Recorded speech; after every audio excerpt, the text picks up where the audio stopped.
Hey guys, welcome back to Magic TV. My name's Craig. It's 12 o'clock on a Sunday, which means it's time for a Q&A. Now, this is where I take all the questions that you've asked over the course of the week, and I try to answer them to the best of my ability. So first of all, a couple of things. I'm back in my office. Yay, very exciting after being on the road for a couple of months. Also, thank you. Thank you for every single person that's watched the video, subscribed. Honestly, it's very hard doing this channel sometimes, especially when you're on the road, and I really appreciate every single one of you, so thank you very much. If you don't get your question answered, it's because you put it in too late. I typically film these on a Tuesday, sometimes a Wednesday. So you want to get the questions in by Monday at the latest. So if you've got a question, drop it down below, ideally by Monday, and I'll answer the question for you. If I miss your question, I'm very sorry. Ask it down below, and I'll get back to it the following week. You're getting my raw and filtered opinion. I haven't read any of these questions ahead of time. If I think a question is going to take too long to answer on the Q&A, I will use it as the basis for a future video. Now, with that all being said, and with that all said and done, it is time. It is time to go for this. So we're going to go into this week's Q&A. Here we go. Okay, so the first question is from Yinhao Magic, who says, "Hi Craig, hope you have time sometime to do the Organising a Ticketed Magic Show video soon." Yes, I am. In fact, I'm actually going to use a case study when I do that video, because at the moment, I'm actually running a ticketed show. I'm actually, I've organised a show for Ryland and Thea for their show Magic and Mischief, and I have been running a ticketed show because I haven't really done many ticketed shows before, and I can't give people advice on something I've never done other than hypothetically. So a couple of people have been asking for this, so that's one of the reasons I ran this ticketed show. And I will talk about everything that I did to organize it, what I did to plan it, what I did to promote it, how much I've spent. I'm going to break all of those figures down. I'm going to break everything down so you know exactly what I made or didn't make, we'll see, from running the Magic and Mischief show for Ryland and Thea. It's on the 13th of September. We're filming the whole show, so it'll probably be in a couple of videos. Maybe one video will show the whole show. The second video will talk about exactly how we got to that point. So yes, it is coming, but it's probably going to be more like about end of September once I've got all the information I need to do the video properly. Okay, so Punkala is the next question, who says, "Hi Craig, hope you're having a good week." Yes, I am. Thank you very much. Punkala has two questions. Right, so question number one, I've been doing the Reformation by Guy Hollingsworth lately. Do you think it works as an opener, or is there better place for it in a 4-trick card set? Reformation is a great trick. I don't necessarily think it's an opener.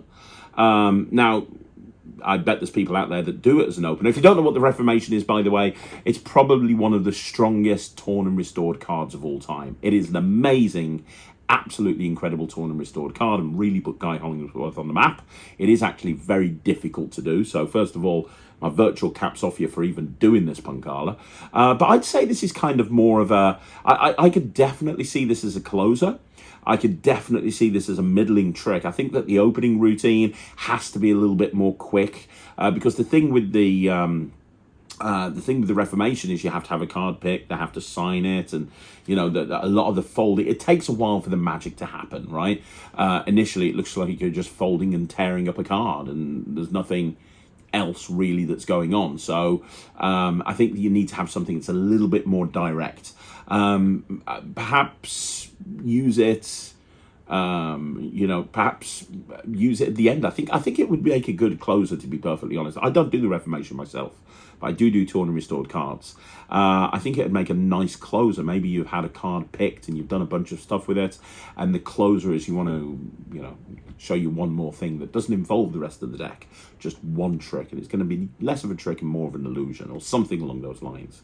But that's my opinion. But congratulations on learning the effect. It's amazing. Okay, so Punkala has one more question, which is, "Ed Marlo is a legend, but I have never seen anyone do any of his tricks, just techniques. Can you give the top 5 Marlo routines off your head?" No, I can't. I definitely can't. I mean, my number one is probably open prediction. His open prediction is amazing, and I do that an awful lot because I'm a big fan of the ribbon spread hideout move that's used to accomplish that. And it's such a clever use of that move to do the open prediction plot. But I'd have to sit down and think of it. But I'll tell you what I'll do. I will do a 5x5 on Ed Marlo, top 5 Ed Marlo tricks of all time, and I'll perform them and say why they're my 5 favorites. The thing is, the guy invented so much. He invented so many magic tricks. He also invented so many moves that, yeah, it's natural that some people would use his moves or sections of his routines, but that doesn't take away the fact that the guy created a lot of magic as well. So we'll delve into that, and we'll do a 5x5 that kind of touches on a lot of those points. Okay, so the next question is Skippy Pictures, who says, I have a question. My Keymaster and Gatekeeper keys are a little dirty from having them in my pocket. I've ordered Key Cutter, so it won't be quite the same visual. How and what do you do to clean them? I would just use Brasso, because the brass keys, I would just use Brasso. Get yourself some Brasso. Just put a little bit of the Brasso on like a cloth, and just clean the keys off, and they'll be as good as new. You know, they'll look as bright as all the other keys. They'll definitely be as bright as Key Cutter. So yeah, 100%. Just use some Brasso, and it'll bring it right back up there. And by the way, thanks for ordering Key Cutter. I really appreciate it. Okay, so the next question is from David Blaine, who says, great video as always. Thank you very much, David. What are your top 5 bar magic effects for walk around table hopping? And can you do a video on the best bar magic effects? Well, realistically, you know, you got to look at the top 5 bar magic effects. So I'm guessing you're talking about standing behind a bar, doing magic behind a bar, right? Well, I mean, realistically, you should look at Scotty York. Realistically, you should look at Doc Eason. Realistically, you should look at JC Wagner, because those guys are, and also Tom, oh my God, Tom Foolery. Oh my God, I've forgotten his name. I'm getting old. I'm really sorry. The guy with the cigarette eating act. He did the Red Skeleton show. He's a legend. Why have I forgot his name? Tom. Oh my God, this is going to kill me. I'm sorry. I have to do this.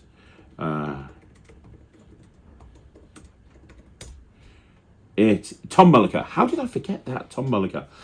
So Tom Mullica, look at his stuff as well. All of those are great bar magicians. I used to do a lot of bar magic back in the day.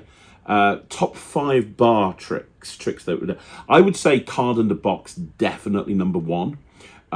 Because I love that misdirection style of magic. But the nice thing about bar magic is you also have you normally will have like a surface of which to perform stuff on, and it's very easy to set up a close-up pad in that environment. So it allows you to do stuff that you wouldn't be able to do in other environments. So card in the box, I'd say, is number 1. I would also say some sort of Matrix style routine. Or Dean Dill explosion, or you know, the original Kennedy kickback type thing. Anything like that, sort of coins on a mat, because you're in that environment, it allows you to perform that sort of stuff. If you're in a bar and you have that area, card on ceiling is a fantastic way to actually. It's such a fantastic routine. There's a lot of places you can't perform it, but if you're regularly behind a bar, you absolutely can do it there. So I'd say card on ceiling is another one. Bill in Lemon is a great one. Now, these days, less people carry money around with them, but they still do. And Bill in Lemon is one of the strongest effects that you'll ever perform. I absolutely adore Bill in Lemon. And if you want to know the best version of Bill in Lemon, it's Final Answer by Scott Alexander. You're welcome. And then the final routine, I would say, is Doc Eason's All Screwed Up, which is just an amazing version of Galabat coins, but using nuts and bolts with a finale they never see coming. All Screwed Up is great. You can learn it on his L&L DVD set. So there you go. Those are the 5 best bar magic effects of all time. I'll probably end up doing a 5x5 on this as well, but hopefully that answers your question. Okay, so the next question is from Divishan Magician, who says, I'm normally perfectly fine with approaching groups of people, but I've been booked to do mix and mingle for a very serious business conference where magic is not expected at all and people are not necessarily there for the entertainment and to have fun like they would be at a party or a wedding. The organizer has told me most people should be up for it, but just be mindful that some people might be in the middle of a very deep business conversation, so be careful when approaching them. So how would you recommend approaching people in this scenario? Should you wait till their conversation completely ends? If that's just me waiting on the side for 2 or 3 minutes, at normal events, I don't usually wait for the conversation to entirely finish. I just say, sorry to disturb you. I heard this is a fun group. Are you up for some magic? but feel like this event would need a different approach as magic wouldn't be expected here. You're talking really about sort of business networking, and I have done business networking events for years. I've been booked as a magician for business networking events, and also as kind of in business conferences as well during that kind of feeling out process that businesses have. And you're right and you're wrong. You're right insofar as people are going to be talking business at these sort of events, but it's not like serious business conversations. A lot of the time, if they're having a serious business conversation, it would be taken away to a boardroom or somewhere out the way in a more private place.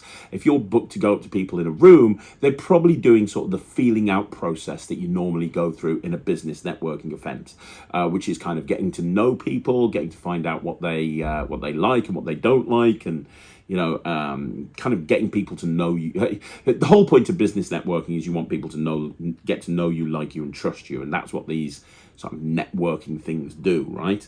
So in that scenario, you're not really going to be interrupting a big, huge, multi-million-dollar deal that's being done at that point. You're probably going to be interrupting the feeling out process, and for me, magic is a great way to bring two people together. Two people that maybe don't know each other very well, that are just trying to kind of feel each other out for the first time. Magic can absolutely help there. So if that's your opener, hey, I heard this is the fun group, are you up for some magic? Use that opener, but be mindful of the fact that if they go, oh, we're just in the middle of something, don't force it. Go, okay, no problem. So it'd be a case of, hey guys, how you doing? Sorry to interrupt you. My name's Craig. I'm the magician here today. I've been hired to walk around and do magic for people. I have you got a couple of minutes to see a quick trick? Now, what that does is you're saying sorry to interrupt you. You're making them aware that you've interrupted them. And then you're saying, I've been hired to come round and perform for you. So they know that you're not just random person that's just come up and they're butting in, but they know that you're part of the entertainment or part of the thing that's taking place here. I've been hired to come around and perform for you and show you some magic. And then you've got that final bit where you say, hey, would it be okay to show you a quick trick or two? And by saying a quick trick or two, you're letting them know it's not going to take very long, and you're saying to them, would that be okay? Which is important because you're giving them an out at that point. You're giving them a reason you're giving them an out so they can say no, and they know you're absolutely fine with it, okay? So that's the approach that I would do. What I absolutely would not do in any way, shape or form is stand to one side. Normally at most conferences, there are hundreds of people around, and the groups are changing constantly because they'll be talking to this group, then somebody will wander off to another group. That's the nature of business networking and business conferences. So standing and waiting for a conversation to end for a couple of minutes. One, it might take longer than a couple of minutes. Two, when that conversation ends, people might disperse and go find different conversations. If you're standing to the side waiting for a conversation to end, you're going to be waiting for a very long time. So I wouldn't do that. I'd be walking up to people, having that conversation, taking that initial approach, and then building it up from there. So hopefully that helps, Divishan, and good luck with the gig. Okay, so the next question is from C. White 8023, who said, question, on your Best Gift of Magic live video, you showed a trick by Christian Grace and said it would be on an upcoming review show. Any idea when it'll be up? Still can't find it to purchase. So yeah, it's not out officially from Vanishing Ink. I've spoken to Christian, and it's going to be out, I think, within the month, from what I was told. I did film a review of that trick, and I was going to put it up, but Christian asked me not to. And I understand why, which is why I agreed with him. It's not because it was a negative review or anything, but it was because when you buy the trick, it comes with a temporary tutorial. Because they released the trick at Magic Live, but it's not the official release, so it's not a full tutorial, it's a temporary tutorial, and the full tutorial is going to be added down the road. So because it's just a temporary tutorial, he said, hey, would you mind holding off on the review until it's officially launched, because when it is officially launched, it's going to be the full tutorial, and then you can review it based on everything that the person gets, as opposed to information that might be there, but it's not there when you actually reviewed it initially, which absolutely made sense to me. So I pulled the review, but I'm going to re-record it when the trick actually comes out. I don't know when that will be. When I spoke to Christian, he said it was about a month away from coming out, and that was about a week or so ago. So I imagine at some point within the next month. But yeah, hopefully that helps. Keep looking at Vanishing Ink, and I'm sure you'll see it drop soon. Okay, so the next question is from Yuri. It says, "Hi, Craig. Hope all is well." Yes, thank you very much, my friend. I have a quick question that arose after getting wrist surgery on my dominant hand that forced me to be a lefty for a couple of days. So my question was, even though my wrist is mostly better, what tricks would I or anyone else be able to do if they could only use one hand? Basically, what would be your favourite tricks to do with one hand tied behind your back? Great question. And realistically, I refer you to René Levand, who unfortunately is no longer with us, but was pretty much known as the greatest one-handed card magician of all time. The stuff he could do with one hand, most people couldn't do with two hands. So if you want to see René Levand's kind of material, he has got a DVD out, which you should be able to find if you look hard enough. So outside of that, for years, I used to do a Darwin Ortiz trick, which he taught in Card Shark, I believe, which was a kind of a gambling demo with one hand, and it was a bunch of one-handed shuffles and so on and so forth, and you ended up dealing a royal flush to yourself, which was a really nice one. On the Netrix, I've got something called the one-handed A-can, which is a way of doing the any card at any number with a regular deck, but with one hand. So you have them name a card, you have them name a number, you're holding the deck in your hand, and you're dealing cards one at a time onto their hand, and you're left with that one card, and that's the card. So it's a one-handed A-can. I'll probably do a 5x5 on this, because it would be so much easier to do a 5x5 with this. But anything that doesn't require skill would be easy enough to pull off. So, for example, the rising card, the original rising card, you could do that relatively easily with one hand, just by doing a Charlier cut to put the card in position, and then you put the deck into the glass. You could do that one-handed. You could do that effectively one-handed. You could literally tie a hand behind your back. So there's some gimmick decks that you would be able to do with one hand. A rising card deck is another example of something that you could do quite well.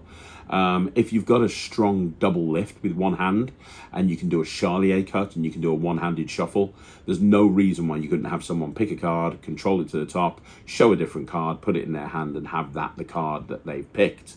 That wouldn't be a difficult thing to do if you could do a one-handed shuffle, a Charlier shuffle, and a one-handed double lift.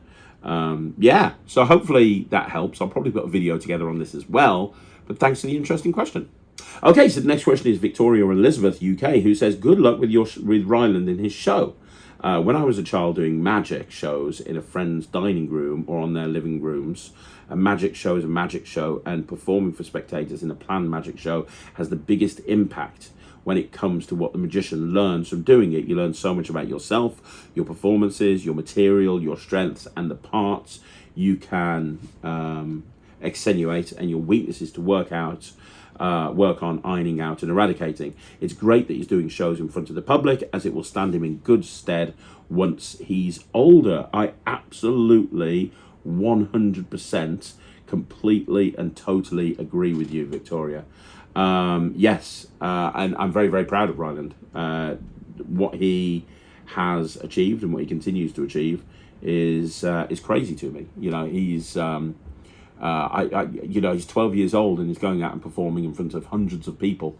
You know, he's got a show this Saturday in front of 400 people. He's got a show next Saturday in front of 300 or 400 people. It's, just incredible. So yes, he blows me away, and I am very, very, very, very, very proud of him. And Thea's great. You know, when you see Thea perform in the show, even though she's only been doing it a year, Thea is amazing. So yeah, thank you very much for the kind words, and I completely agree.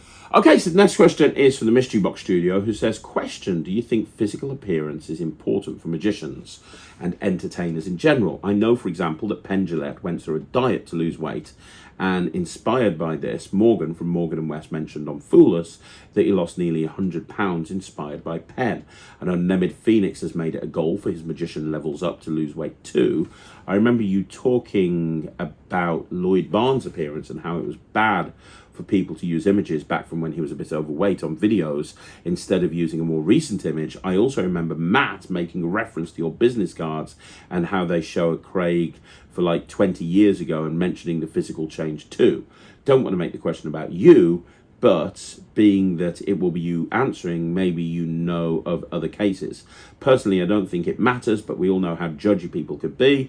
Do you feel that there's less you can do either for physical limitations? Do you feel that there is less that you can do either for physical limitations or because people would pass on hiring you? It's an interesting question. I mean, you look at people like John Archer, and he seems to be very, very busy and booked literally all over the world. I do understand where you're coming from. I mean, entertainment is, the type of industry where they want the best and the most good-looking people of all time. I totally get that, 100%. And I've always had issues with my weight, if I'm being completely honest with you. I was a really big kid. I lost a load of weight, put it on all over lockdown, and have yet to actually lose it despite trying over and over again. And there's a few reasons for that I'm not going to get into on this video because it doesn't really matter. You guys don't need to know. That having said that, yeah, in an ideal world, there's nothing. You asked the question: is there something physically I can't do? No. And would people pass on hiring me? Well, I don't know, because if they haven't hired me, I don't know what their reasons are for not hiring me. All I can say is I'm very, very busy. I perform constantly everywhere. I definitely don't have a shortage of shows, and I've never had anyone turn around to me and go, you know what, we're really upset that we hired you because you're the wrong fit. You didn't look good. I've never had that. So could it be that someone has passed on hiring me or somebody else? Potentially. I don't know. I don't know if that's the case or not. It's the entertainment industry, so possibly. But I think these days, there's so much more that people look at, and it's not just, it's all about this, it's all about that, it's all about the other. There's lots of other factors. In an ideal world, would I like to be a bit thinner? Yes. Am I working on that? Absolutely. Is Nemid working on that? Yes. But at the end of the day, it's not stopped me from being very, very busy as a performer. And I think that, if you had to make a list of things that you needed to get perfect in order to be a busy full-time professional magician, yes, how you look and your weight would be on the list, but I don't think it would be high up on the list. I think there's a million other things that you would need to get right first before you actually looked at that side of things. But yeah, it's an interesting question. I don't really have a proper answer for it. I think that it's very inspiring that there's people out there that have lost so much weight. You look at Mark James; he's another example of a person that's lost a lot of weight. But he was very, very busy before he lost weight. Morgan and West were very successful before Morgan tried to lose weight. Penn and Teller, Penn was very successful before he lost weight. It's not like they became big names after they lost weight. That's not the case at all. I can't actually think of anybody that became a bigger name once they lost weight. Maybe I'm missing something. Maybe there is. I don't know. But I think that the common denominator here is at some point people go, you know what? I am going to lose weight. I'm going to make this happen. And they do it not really so much to further their career, because at that point they've already got a good career. They do it to, because they think it's the right thing to do for them. So, that's my 2 pence on it. But I'd love to know what you think.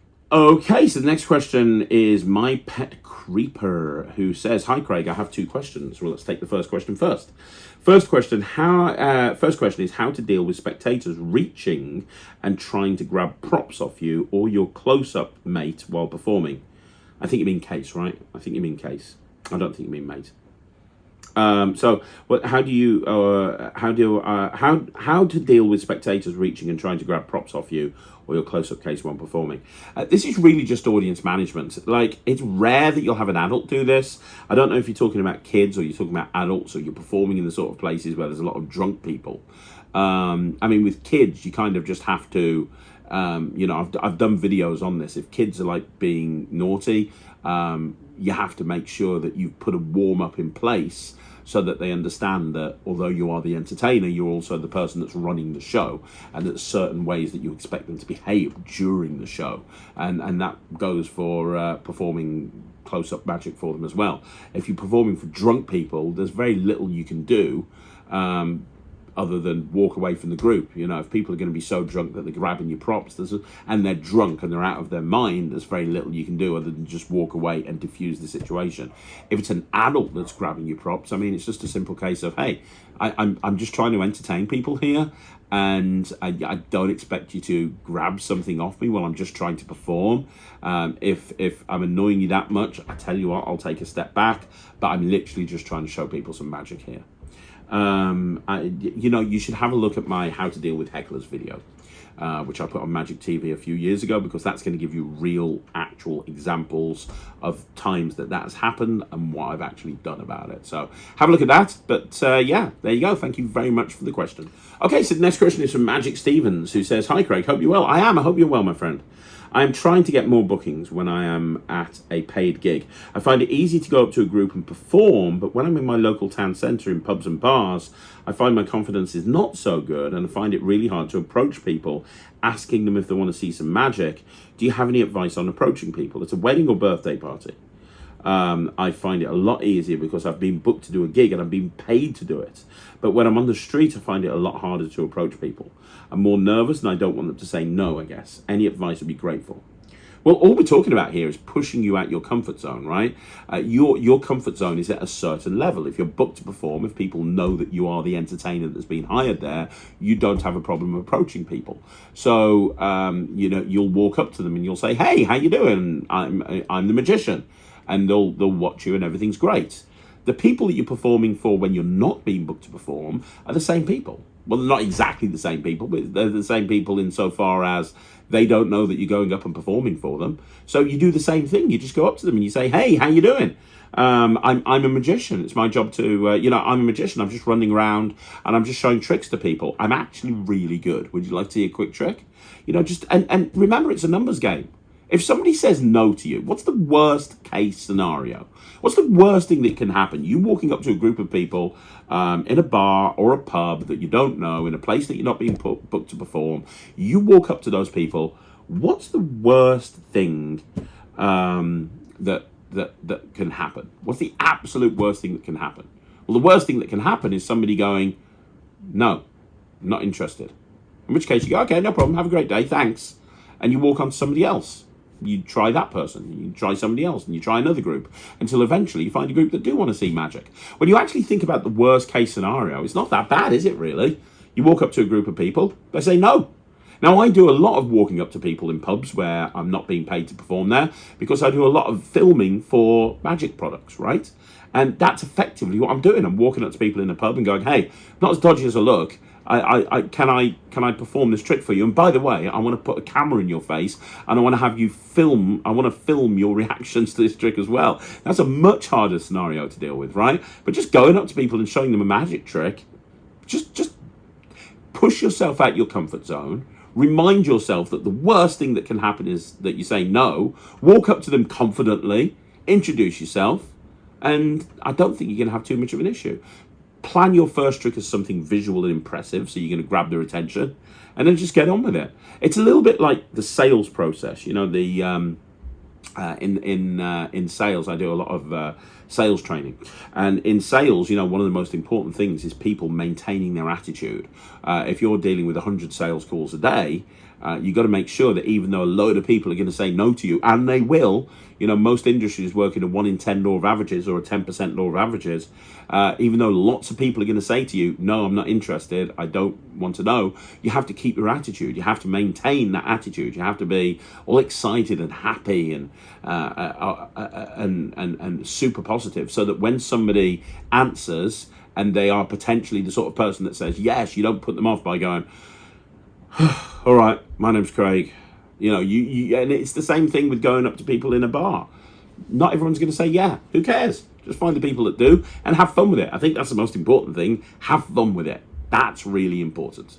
Okay, so we had a second question from My Pet Creeper, which is, I've been signed up by my mates for a stage talent show, and that's local to me. I do primarily close-up. I've gotten through to the semi-finals, and so far I've performed Linking Rings and Bane by Jamie Dawson, but struggling to find something to perform as they don't have cameras. Any suggestion or advice on using something I use close up? Any advice on doing something I use close up and doing it on stage? Using it on stage. I'm not. It's difficult for me to say because I don't know your set. I don't know what you do, and I don't know what you don't do. So because of that, it's difficult for me to give you advice. I will say, however, that there's a load of stuff that you can do from close-up that will transition really well into stage. If you do any rope magic is brilliant. If you do fiber optics or something like that, that's brilliant. You do $100 bill change, that's great. Do a $100 bill change and have that bill go into an impossible location, that's even better. Cards across is a fantastic trick to do. Something like Toxic Plus to the entire audience is a wonderful trick. There's lots of tricks that you can do close up that will work really well on stage. Linking Rings and Bane is a perfect example, but there are an awful lot more as well. Hell, the old faithful mental photography deck makes a brilliant trick to do on stage. So does Invisible Deck. Invisible Deck, bring out a deck of cards. You know, look into Cody's Comedy Prediction by Cody Fisher, because that uses an invisible deck, but it uses these balls that are thrown out into the audience as well. It takes a really small trick and it makes it play huge. So that's a great thing that you can do. But even just an invisible deck on its own is perfect because you can get so many people involved. You can have the deck of cards here. You can have someone name a color, have someone name a suit. You know, have lots of people involved and then show that you predicted the card from the very beginning. And the most important thing is just look through your repertoire and think of things that you could perform on stage that would elevate it and make it look bigger. So yeah, I mean, congratulations on getting through to the semis. That's great, and good luck, and let us know how it goes. Okay, so the next question is from the Cyber Medium. Hey Andrew, how you doing? You talked on last week's Q&A about helping Ryland make his presence felt entering strongly on stage. Have you any good suggestions for videos or books teaching stagecraft for magicians? This might be an interesting topic for a future video. Yes, it would be an interesting topic, and I'll definitely do that for a future video. In terms of books, I would say Stage to Stage is a great one. I think it's by John Graham. And it came out a couple of years ago from Vanishing Ink. That's a really great book. A lot of the stuff that Morgan and West talk about in their Parlor Tricks books is a great advice as well, performing on stage. Obviously, Maximum Entertainment 2.0 is probably the Bible when it comes to performing on stage. It's an older book, but Magic and Showmanship by, is it Nelson Helms, I think? Is it Nelson Helms? It's an older book now. Magic and... This was my Bible when I first got into magic. Magic and Showmanship by Henning Helms. There you go. Title of the seminal book. A noted author, Henning Helms was a noted authority on conjuring and analyzes the art of theatrical magic, performance beyond simple tricks to focus on stagecraft, presentations, and audience psychology.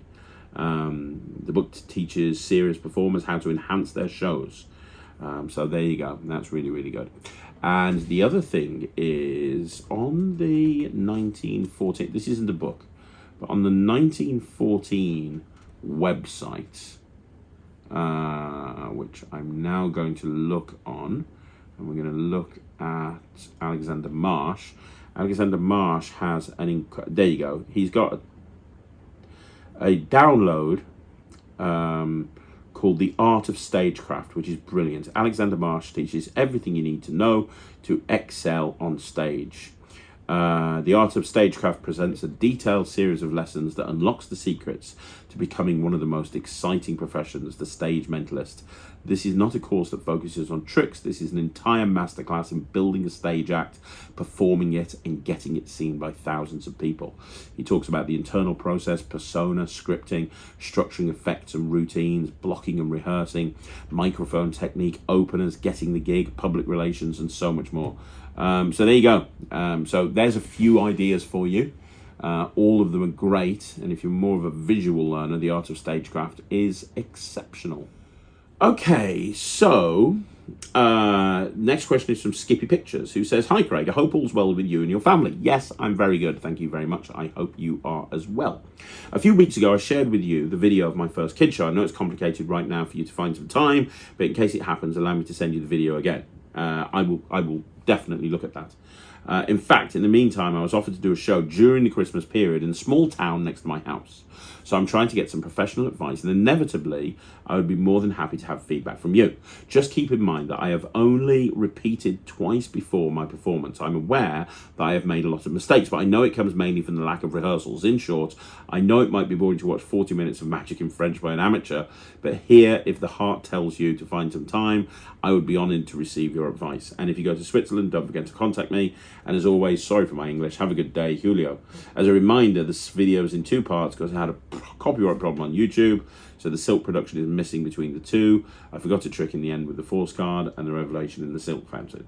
I remember this, and it came through when I was on the road and I didn't have time to look at it. As soon as I've finished this Q&A, I'm going to look at this now and see if I can get you some feedback. Okay, so the next question is from Elkie, and it's not a question, it's more of a statement. The term for the packet trick wallet you're looking for is the Accordion credit card holder. Tons on Amazon and various shops. Brilliant. Yeah, I talked last week on the Q&A about a packet trick wallet that Eric Tate has, that when you open it, it's got like lots of different sections for packet tricks. Elkie has said what it is, the Accordion credit card holder. Elkie, thank you very much for that. Okay, so the next question is from Stephen Devereaux, who says, "Hi Craig, hope you and your family are well." I am, thank you, Stephen. I love the 100th Monkey, but so many times when people come up, all they do is look at the card and they don't want to say anything. They just don't know what the word is. Right, hang on. Many times when people come up, all they do is look at the card and they don't want to say anything or just say they don't know what the word is. How do you choose people to say what they see? Thanks, Stephen Rue. Well, I don't really do 100th Monkey. So I don't really have that issue. I've never had that problem. But if I was trying to pick somebody and I wanted them to absolutely specifically read the word out, I'd probably build it into the script. So I'd say, in a second, I'm going to grab someone from the audience. I need somebody to come up and help me to try and conduct an experiment. Now, I'm not going to make you look silly or anything like that. That's not what this is about. But this is an experiment. So I need somebody who can do two things. One, I need them to be able to read relatively well. So in other words, if you wear glasses, reading glasses, and you haven't got your reading glasses with you, don't put your hand up. Secondly, I need somebody who's confident to be able to look at something on a card and then tell the audience what the word is that they're looking for. So if you're a little bit shy or you're the sort of person that doesn't like standing up in front of everybody, it's best not to come up on stage. But if I can get the right person for this, I'm going to show you an incredible experiment that's going to blow your mind. So what you've done there is you've put them into a position where if they come up on stage, they know what their role is going to be. Because sometimes it might just be that they don't want to make themselves look stupid. Like if they can't read the word or whatever the case may be, they don't want to make themselves look stupid. It could be that they're a little bit shy and they think the best solution is not saying anything. It could be just that they can't read very well. Their eyesight is poor.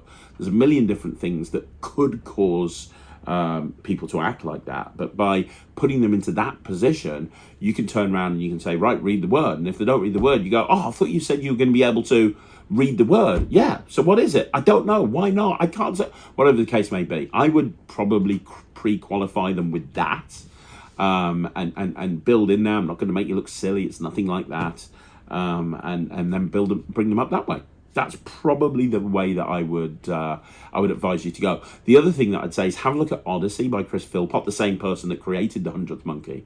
I reviewed it a little while ago, and it's got the 100th Monkey built into it, into the pages of the magazine. It's basically a magazine that's designed to actually perform lots of mind-reading effects. So it's very, very cool. But there's pages on there where the 100th Monkey principle is built in, but the text is really big. So if you're having people struggling looking at the cards, they shouldn't have too much trouble with Odyssey.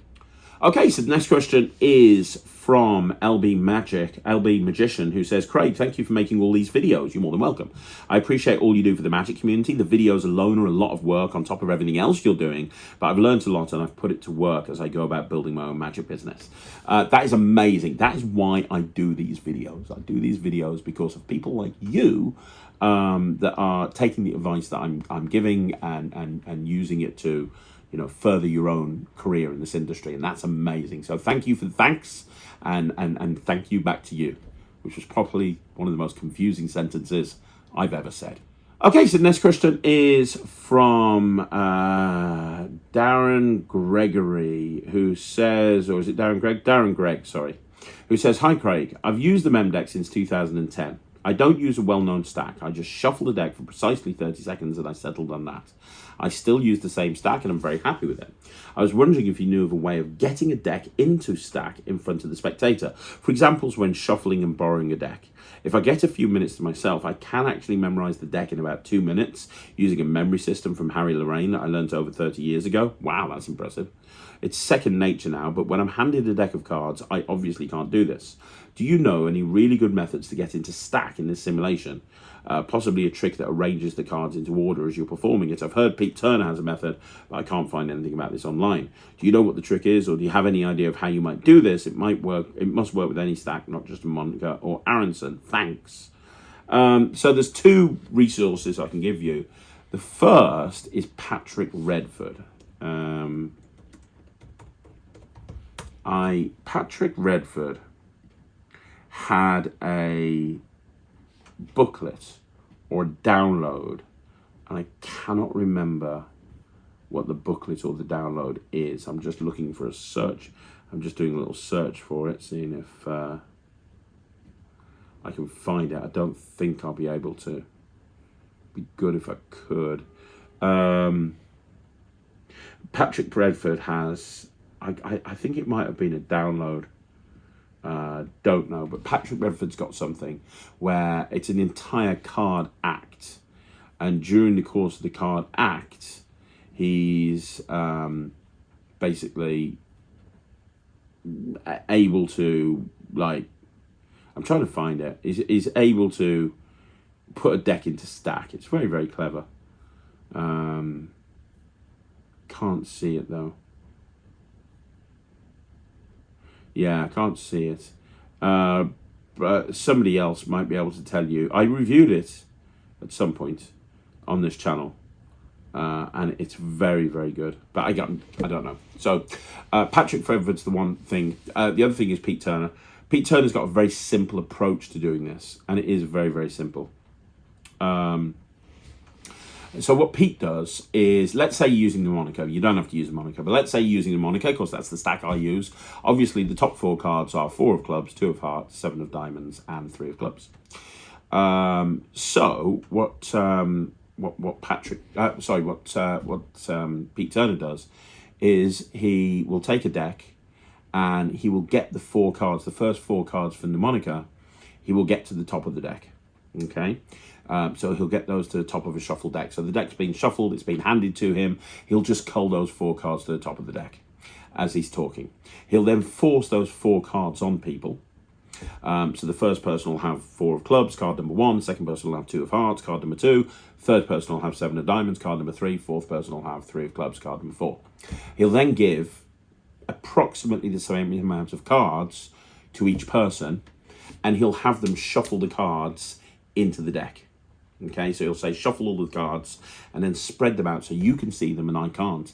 And he says, what I'm going to do is I'm going to try, and there's 52 cards in the deck. You guys have picked all 4. You've picked 4 of them. I'm going to try and name 48 cards. And the 48 cards I name are not going to be the 4 cards that you've picked. And if at any point I get this wrong, and if at any point I name one of the cards that you've picked, I failed. But I have to try and name the 48 cards and leave you with the 4 cards. At that point, I'm going to try and work out what those 4 cards are. He says, if I name a card, I want you to give it me. I'm going to put it in my hand. Give it me as quickly as possible. We're going to try and do this very quickly. So spread the cards out so you can see them. Here we go. And now he just names cards 5 to 52 and gets them back as quickly as he can. So right, you know, whatever, He'll basically just say, right, okay, 6 of diamonds, that's number 6. Ace of spades, and that's number 7. 5 of spades, he'll do 5 of hearts, sorry. 9 of spades, 2 of spades, you get the idea. Queen of hearts, whatever your stack is. But the point is, he'll take all of the cards and he'll have them and he'll be taking them. It's all very chaotic, but he's basically stacking the deck in front of the audience. But it's kind of interesting to the audience because they're waiting to see if he's failed and named one of the cards, and that in itself is quite an impressive feat. But then he's left with, he's stacked the deck except for 4 cards which are in the hands of the spectators. So now he can do a thing where he tells each spectator the card that they're thinking of, for, you know, whatever the cards are. and then he takes them back, he puts them on top of the deck, and the deck is in stack, and he's ready to go into whatever routine he wants from a stacked deck. So I think it predates Pete. It might not. I'm not 100% sure. Pete originally spoke about this on the Stack Watch, Illusionist Stack Watch. That's the first time I saw him speak about this. But he's spoken about it a few more times on YouTube and in various different places. So there you go. Hopefully that helps. Okay, so the next question is from Donald White, who says, "Hi Craig, I know you like to take age-old tricks and create a new way to do things that no one's thought of. Have you explored any additional things that can be done with Scotch and soda gimmick?